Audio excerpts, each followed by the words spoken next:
வணக்கம் குருஜி. வணக்கம் சார். ஜூலை மாத ராசி பலன். இந்த ஜூலை மாதம் ஒரு இன்ட்ரோ, கிரக நிலைகள் எப்படி இருக்குது அப்படின்றது சொல்லுங்கள். ஆன்மீகம் ப்ளஸ் நேயர்கள் எல்லாருக்கும் ஜோதிட குருஜியின் இனிய வணக்கங்கள், வாழ்த்துக்கள், ஆசீர்வாதங்கள். எல்லாரும் நிறைய பேர் சப்ஸ்கிரைப் பண்ணியிருக்கீங்க. எல்லா ப்ரோக்ராமும் ஸ்கிப் பண்ணாமல் பாருங்கள். அப்போ தான் ஏதாவது ஒரு இடத்துல உங்களுக்கு பாயிண்ட்ஸ் கிடைக்கும். ஒன்று. ரெண்டாவது, எனக்கு இது நடக்கலை, உனக்கு இது நடக்கலை அப்படின்னு சில பேர் கேட்குறீங்க. அவங்கெல்லாம் அவங்களோட சுய ஜாதகம் பார்த்தா தான் என்ன ப்ராப்ளம்னு தெரியும். மற்றபடி இது கோச்சார பலன்கள். அந்த வகையில் இந்த ஜூலை மாதம் அப்படிங்கும்போது கரெக்டாக மிட்டில் ஆடி மாதம் பிறந்துடுறது. ஸோ கிரகநிலைகள் அப்படின்னு பார்த்திங்கன்னா, மாத கிரகநிலைகள் அப்படின்னாலே சந்திரனை தவிர்த்து மற்ற எல்லாருமே வந்துடுவாங்க.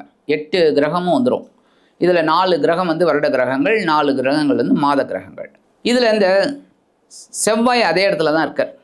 ரிஷபராசிலே இந்த மாதம் ஃபுல்லாக இருக்கார். இந்த மாதம் ஆமாம். குருவும் அதே மாதிரி கடகத்திலே உச்சம் அடைஞ்சு அங்கேயே தான் இருக்கார். ராகு கேது கும்பம் சிம்மத்தில் அப்படியே இருக்காங்க. சனி பகவானும் மீனத்தில் தான் இருக்கார். ஆனால் என்ன 26 ஜூலைலேருந்து அவர் வக்கரம் அடைகிறார். சூரிய பகவான் ஆஸ் யூஷுவல் ஒரு பாதி மாதம் மிதுனத்துலேயும் பாதி மாதம் கடகத்துலேயும் வரார் 17ஆம் தேதியிலேருந்து. புதன் வக்கரமாக தான் இருக்கார் மிதுனத்தில். வக்கர நிவர்த்தி ஆறார் 23ஆம் தேதியிலேருந்து. அதுக்கப்புறம் முக்கியமான ஆள் சுக்கிர பகவான், சந்தோஷக்காரகன். இந்த சுக்கிர பகவான் ஒரு 3 நாள் தான் இதில் கடகத்தில் இருக்கார், அதான் மாத ஆரம்பத்தில். ஆமாம். அப்புறம் ஒரு 4ஆம் தேதியிலேருந்து அவர் சிம்மத்துக்கு கேதுவோடு சேர்ந்துடுறார். இந்த சூரிய பகவானும் கடகத்தில் குருவோடு சேர்ந்துடுறார். ஸோ இந்த மாதிரியான கிரக அமைப்புகள் தான் இந்த மாதம். இந்த மாதம் ஒவ்வொரு ராசிக்கும் என்னென்ன பலாபலன்கள் அப்படிங்கிறத பற்றி நம்ம இப்போ பார்ப்போம். மிதுன ராசி. இந்த மிதுன ராசிக்கு ஜூலை மாதம், இந்த ஜூலை மாதத்தில் 2ஆம் இடத்துல குரு இருக்கிறார். ஜென்ம ராசியில் இருக்கக்கூடிய சூரியனும் குருவோட போய் சேரப்போகிறார். 3ஆம் இடத்துல இருக்கக்கூடிய கேதுவை செவ்வாய் பார்வை, செவ்வாய் பார்க்கக்கூடிய இடத்துலையும் சனியோட பார்வை. இந்த மிதுனத்துக்கு எப்படி இருக்கும்? ஏன்னா 10ஆம் இடத்துல சனி வந்த பிறகு நிறைய தொழில் ரீதியாக நிறைய பிரச்சனைகள், ஒரு சில பேருக்கு வேலையிலும் பிரச்சனை கொடுத்துருக்கு. ஆனால் இன்னும் கொஞ்ச நாள் ஆகும் அது சம்மந்தமாக தொழில் ரீதியாக பிரச்சனைகள் வர்றதுக்கு. பிரச்சனைகள் ஆரம்பிச்சிருக்க தவிர ப்ராப்ளம் பெருசாக இல்லை. இது வேலை ரீதியாக எப்படி இருக்கும் இந்த மிதுனத்துக்கு? இந்த ஜூலை மாதம் எப்படி இருக்கும் பொதுவாக? இந்த ஜூலை மாதத்தில் சாதனம் இவங்களுக்கு ஓரளவுக்கு ப்ளஸில் தான் வரப்போகிறது. ஏன் அப்படின்னா, குரு 2ஆம் இடத்துல இருக்கிறது ரொம்ப விசேஷம். தனக்காரகன் புத்திரக்காரகன் 2ஆம் இடத்துல இருக்கிறது ரொம்ப விசேஷம். பொருளாதாரம் இவங்களுக்கு ஓரளவுக்கு கை கொடுக்கறது கொஞ்சம் பரவாயில்லைங்கிற மாதிரி ஒரு இது. ஓரளவுக்கு இவங்களுக்கு வருமானம் வருது. இவங்க உழைச்சதுக்கு ஒரு வருமானம் வருது. முன்னாடியெல்லாம் இல்லை. ஆனாலும் கொஞ்சம் குழப்பம், டென்ஷன்லாம் இருக்குது. ஏன் அப்படின்னா, ஜென்மராசியில் சூரிய பகவான். ஏன்னா சூரியன் தைரியஸ்தானத்து அதிபதி, சகாயாதிபதி. அவர் ஜென்மத்தில் உட்காந்துக்கிட்டு இருக்கும்போது முயற்சி எடுக்க முடியல. முயற்சி எடுக்கணும்னு நினைக்கும் போதே கோபம் வருது இவங்களுக்கு. ஏன்னா டென்ஷன். ஆனால் அந்த சூரியன் டக்குன்னு இப்போ 17ஆம் தேதியிலேருந்து 2ஆம் இடத்துக்கு குருவோடு சேர்ந்துடுறார். ஸோ இனிமேல் பணவரவு இவங்களுக்கு தாராளமாக இருக்கும், சூப்பராக இருக்கும். ஸோ பொருளாதாரம் அப்படிங்கும்போது ஏற்றம் சூப்பராக இருக்கும். இந்த மாதம் பார்த்திங்கன்னா, இந்த ஜூலையில் இவங்க அதிரடி மாற்றத்தை பார்க்கலாம். நல்ல வருமானம் கிடைக்கும். உழைக்கணுங்கிற ஒரு ஆர்வம் வரும். இவ்வளோ நாள் அவ்வளோ இல்லை. 17ஆம் தேதியிலேருந்து இந்த 30-31க்குள்ளே இவங்க எல்லாத்தையும் நல்லபடியாக ஒரு முன்னேற்றத்தை கண்டிப்பாக பார்த்துருவாங்க. அதே சமயம் வேலை அப்படிங்கும்போது பார்த்திங்கனாக்க இவங்களுக்கு ஓரளவுக்கு சமாளிப்பாங்க, இல்லைன்னு சொல்ல முடியாது. ஒவ்வொரு வேலையிலையும் கொஞ்சம் டென்ஷன் இருந்தாலும் சமாளிப்பாங்க. என்ன இவங்களுக்கு என்ன ஒரு டென்ஷன்னா, புதன் வக்கரத்தில் இருக்கார் ஜென்ம ராசியில். இவங்களுக்கு ராசிநாதனே வக்கரத்தில் இருக்கும்போது கொஞ்சம் ஒரு குழப்பம் இருக்கும். என்னடா அது, என்ன பண்ணலாம்? ஏன்னா ராசிநாதன் பலமாக இருந்தாலே அறிவு விருத்தியாகும். பலம் இல்லை அப்படிங்கும்போது, ஏன்னா சூரியனோட ஆற்றல், அதனால இந்த சூரியனோட ஆற்றல் பலமாக இருக்கிறதுனால இந்த புதனோட ஆற்றல் பலவீனமாக இருக்குது. அதுதான் வக்ரம்ங்கிறோம், அஸ்தங்கதம் அப்படிங்கிறோம்.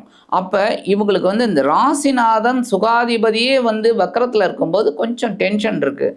அந்த டென்ஷன் ஒரு 23ஆம் தேதியிலேருந்து கொஞ்சம் விலகிடும். ஏன்னா புதன் வக்ர நிவர்த்தி ஆகிறதுனால, ஏன்னா சூரியன் விலகிடுறார். சூரியன் விலகினோன்னா புதன் ஆட்சி இதாகிடுறார். ஸோ வக்ர நிவர்த்தியாகி ஆட்சி சூப்பராக இருக்கார். ஸோ நல்ல ஒரு முன்னேற்றம் உங்களுக்கு கண்டிப்பாக வேலையில் கிடைக்கும். அதே சமயம் தொழில் வியாபாரம் அப்படின்னு பார்த்தீங்கன்னா, இந்த மிதுன ராசி அன்பர்களுக்கு தொழில் வியாபாரம் ஓரளவுக்கு சிறப்பாக இருக்கும். ஏன் அப்படின்னா ஒரு 6 வருஷமாவே கொஞ்சம் எதுவுமே நடக்கலை உங்களுக்கு. ஏதோ ஓடிக்கிட்டு இருக்கு, பரவாயில்ல பரவாயில்ல பரவாயில்லன்னு. இப்போ சனி பகவான் ஜீவனஸ்தானத்துக்கு வந்துட்டார். ஜீவனஸ்தானத்தில் இருக்கார். நல்ல ஒரு இதுதான், தொழில் ரீதியாக உத்தியோக ரீதியாக நல்லபடியாக தான் போயிட்டுருக்கு. ஆனால் 26ஆம் தேதி வக்ரமடைகிறார். ஸோ வக்ரமடைகிறார் அப்படிங்கும்போதே ஜீவனத்தில் இவங்க கான்சன்ட்ரேட் பண்ணணும். உத்தியோகம் மட்டும் தொழில் வியாபாரம் மட்டும் கான்சன்ட்ரேட் பண்ணணும். ஆனால் அதே சமயம் இந்த செவ்வாய் வந்து இவங்களுக்கு எங்கே இருக்கார்? விரய ராசியில் இருக்கார், 12ஆம் இடம். செவ்வாயோட சனியோட பார்வை விழருது செவ்வாய் மேலே. ஸோ விரயங்களை இவங்களால் கட்டுப்படுத்த முடியல. அனாவசியமான விரயமும் வருது, அசுபமான விரயமும் வருது, சுப விரயங்களும் வருது. சொத்து வாங்கணும், அது வாங்கணும், இது வாங்கணும், அதில் ஒரு அலைச்சல்லையும் விரயம். இந்த மாதிரிலாம் விரயத்தை மீட் அவுட் பண்ணிட்டு இருக்காங்க. இவங்களுக்கு ஓரளவுக்கு பரவாயில்லைங்கிறது இந்த சர்ப கிரகங்கள் 3, 9ங்கிறது பரவாயில்லை. தொடர்புகள் மூலமாக இவங்களுக்கு ஒரு முன்னேற்றம் கிடைச்சிக்கிட்டு இருக்கு. தந்தையார் மூலமாக ஒரு முன்னேற்றம், தந்தையாரோட சொத்து சுகம், தந்தையார் மூலமாக எதிர்பார்க்கக்கூடிய இந்த வருமானம், அதெல்லாம் அந்த அனுகூலங்கள் கிடைச்சிக்கிட்டு இருக்கு, பரவாயில்லைங்கிற மாதிரி. ஸோ மிதுன ராசினியர்களுக்கு கொஞ்சம் பரவாயில்லை அப்படிங்கிற மாதிரி தான் இந்த மாதம் அவங்களுக்கு அமையும். ஓகே, 7ஆம் இடத்தை வந்து செவ்வாய் பார்க்குறாரு இல்லையா, 8ஆம் பார்வையா, அந்த இடத்துல சனியோட பார்வையும் விழுது. இப்போ திருமணத்துக்கு எப்படி இருக்கும், திருமண வாழ்க்கையில் இருக்கிறவங்களுக்கு எப்படி இருக்கும், இப்போ அவங்க எப்படி இருந்தால் நல்லா இருக்கும் இந்த மாசத்துல? திருமண வாழ்க்கையில் இருக்கிறவங்க கொஞ்சம் அனுசரித்து தான் போகணும். ஏன்னா உபய ராசி உபய லக்னம்னாலே அது ஒரு இதுதான். பட் இருந்தாலும் கலத்திரஸ்தானத்தை இந்த மாதிரி அசுப கிரகங்கள்லாம் பார்க்குறதுங்கும்போது வாழ்க்கைத்தினோட உடல் ஆரோக்கியத்தில் கவனமாக இருக்கணும். கேர்லெஸ்ஸாக இருக்கக்கூடாது. அதெல்லாம் ஒன்றும் இல்லை, அதெல்லாம் ஒன்றும் இல்லைன்னு நினைக்கக்கூடாது. அதை கொஞ்சம் இது பண்ணிக்கணும். 2வது திருமண பாக்கியம் அப்படிங்கிறது பார்த்திங்கன்னா இப்போதைக்கு குரு தான் அவங்களுக்கு ஃபேவரபுளாக இருக்கிறது. ஆமாம், ஏன்னா 2ஆம் இடம் அப்படிங்கும்போது தன வாக்கு குடும்பம். ஸோ குடும்பம் அமையறதுக்கு இது இருக்குது, வாய்ப்பு இருக்குது. திருமண பந்தம் அமையறதுக்கு வாய்ப்பு இருக்குது. இருந்தாலும் இவங்க வந்து இந்த 15 நாளில் முயற்சி எடுக்கணும். அடுத்து ஆடி வந்ததுன்னா கொஞ்சம் எல்லாருமே செய்ய மாட்டாங்க. ஆடி அமாவாசைக்கு அப்புறம் தான் யோசிப்பாங்க. ஸோ அவங்க முயற்சி எடுத்த இந்த மாதம் ஓரளவுக்கு இவங்களுக்கு நடக்கிறதுக்கு வாய்ப்பு இருக்குது. அதாவது திருமண யோகம்.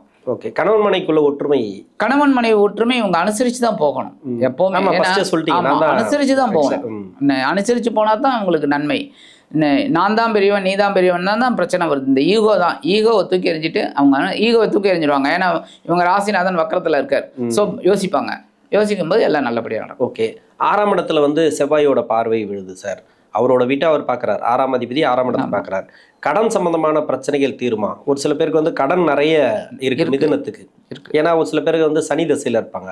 இன்னொன்று குரு தசை பின்னாடி இள வயசு காலத்தில் வரக்கூடிய குரு தசை. சனி தசையாக இருந்தாலும் சரி, புதன் தசையாக இருந்தாலும் சரி, அவங்களுக்கு வந்து தசா சரியில்லைன்னு வச்சிங்களேன், நிறைய கடனை கொடுத்துருக்கு. செய்கிற தொழிலாக இருந்தாலும் சரி, வேலையில் இருக்கிறவங்களுக்கு கூட கடன், இது மாதிரி மணி லாக் ஆகுறது, அது மாதிரி நிறைய ப்ராப்ளத்தை கொடுத்துருக்கு. இதெல்லாம் எப்படி இருக்கும் 6ஆம் இடத்தை செவ்வாய் பார்க்கறதுனால? அவரே அவர் வீட்டை பார்க்குறாரு இல்லையா, அதனால. இப்போ இதில் வந்து ஏகப்பட்ட கான்ட்ராவர்சி இருக்குது. என்ன அப்படின்னா, நீங்கள் கேட்ட கேள்விகள் சூப்பர். கடன் அடையுமா, இல்லை அப்படியே தான் இருக்குமா, இல்லை ஏறுமா? சூப்பர். என்னென்னா, கடன் அடையிறதுக்கு வாய்ப்புகள் இருக்குது அப்படின்னாலும் கடனை ஏற்படுத்தி கொடுக்கக்கூடிய வாய்ப்பும் இருக்குது. ஏன்னா இந்த செவ்வாய் பார்க்குறாரு. ஆனால் அதே செவ்வாய் எங்கே இருக்கார்? விரயத்தில் உட்காந்துட்டு இருக்கார். விரயம் அப்படின்னாலே செலவு தான். ஸோ செலவு மீட் அவுட் பண்ண கடன் வாங்கக்கூடிய ஒரு சூழலை 6ஆம் இடத்துல பார்க்கக்கூடிய செவ்வாய் அதே செவ்வாய் கொடுப்பார். அதான் கடன் வாங்கி கடன் கொடுக்குறது. ஆமாம். ஆனால் 6ஆம் இடத்து அதிபதி 12ஆம் இடத்துல இருக்கிறதுனால கொஞ்சம் மறைவு அப்படின்னாலும் இவங்களுக்கு வந்து கடன் ஏற்படக்கூடிய ஒரு சூழலும் அமையும். அப்போ இந்த கடன் நிவர்த்தி ஆகக்கூடிய வாய்ப்பை இந்த 7-10 கூடிய குரு கொடுப்பார். ஏன்னா ஜீவனஸ்தானத்தை பார்க்குறார். ஸோ கொடுப்பார் அவர். குரு கொடுக்கும்போது அந்த குரு கொடுக்குற வருமானத்தை வச்சு கடன் அடைக்கிறதுக்கு இவங்க பார்க்கணும். ஆனால் ஆல்மோஸ்ட் கொஞ்சம் கடன் சுமை சில பேருக்கு ஏறுறதுக்கு வாய்ப்பு இருக்குது. ஓகே, இப்போ தொழில் ரீதியாக எதனா ஒரு முதலீடு போடலாமா இந்த டைமில்? தொழில் ரீதியாக இப்போ ஓரளவுக்கு இவங்க பண்ணலாம், பண்ணக்கூடாதுன்னு இல்லை. ஆனால் 10ஆம் இடத்துல சனி வக்கரம் அடைகிறார் 26ஆம் தேதியிலேருந்து. ஸோ ஓரளவுக்கு போட்டு பண்ணலாம். ஏன்னா 2ஆம் இடத்துல குரு இருக்கிறதுனால இவங்களுக்கு பெரிய பலம். குரு பலம் இருந்தாலே போகும். ஸ்தான பலம் இருக்குது, ஆனால் அதுவும் உச்சம். ஸோ இவங்க தொழில் ரீதியாக இல்லை இந்த உத்தியோகத்துக்காக வெளிநாடு போகிறது, இல்லை உத்தியோகத்துக்காக வெளியூர் போகிறது, அந்த மாதிரிலாம் இவங்க இது பண்ணாங்கன்னா ரொம்ப வெற்றி. 10ஆம் இடத்துல சனி வந்த பிறகு தொழில் ரீதியாக நிறைய பேர் பாதிச்சிருக்காங்க. அதனால தான் அந்த கேள்வி கேட்டேன். ஏன்னா அஷ்டம சனிலே நல்லா இருந்திருக்கு மிதுனத்துக்கு. ஒரு சில பேருக்கு உண்டு, எல்லாருக்கும் சொல்லல. அஷ்டம சனியில் எவ்வளோ கஷ்டப்பட்டாங்க. அதுமாரி கஷ்டப்பட்டவங்களை விட நல்லா இருந்தவங்களும் ஒரு சில பேர் இருக்காங்க இல்லையா? அந்த நல்லா இருந்தவங்களுக்கெல்லாம் வந்து இப்போ பார்த்தீங்கன்னாக்கா 10ஆம் இடத்துக்கு வந்த பிறகு 9ஆம் இடத்துக்கு வந்ததுலேருந்தே கொஞ்சம் கொஞ்சமாக தொழில் ரீதியாக பாதிச்சிருக்கு.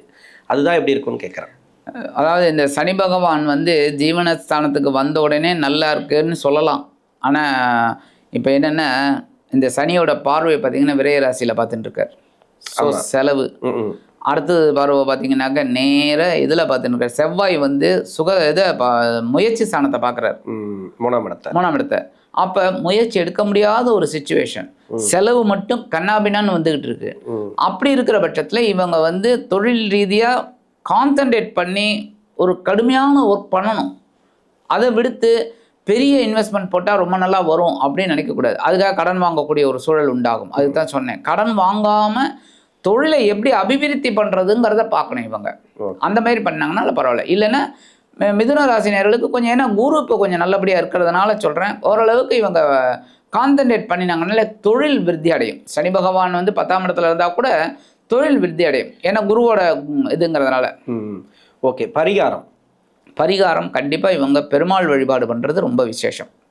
பெருமாள் கோயிலுக்கு போயிட்டு விஷ்ணுவையும் தாயாரையும் வழிபாடு பண்ணுறது ரொம்ப விசேஷம். அதேமாரி இவங்க விநாயக பெருமான் வழிபாடு, ஓம் ஸ்ரீ வல்லப கணபதியே நமக அப்படின்னு ஒரு 27 தடவை சொல்லிட்டு இவங்க ஒவ்வொரு நாளும் சொல்லணும். சொன்னாலே இந்த மிதுன ராசி நேயர்களுக்கு ஜூலை மாதம் அற்புதமான ஒரு மாதமாக கண்டிப்பாக அமையும் என்று கூறி விடைபெறுகிறேன். நன்றி.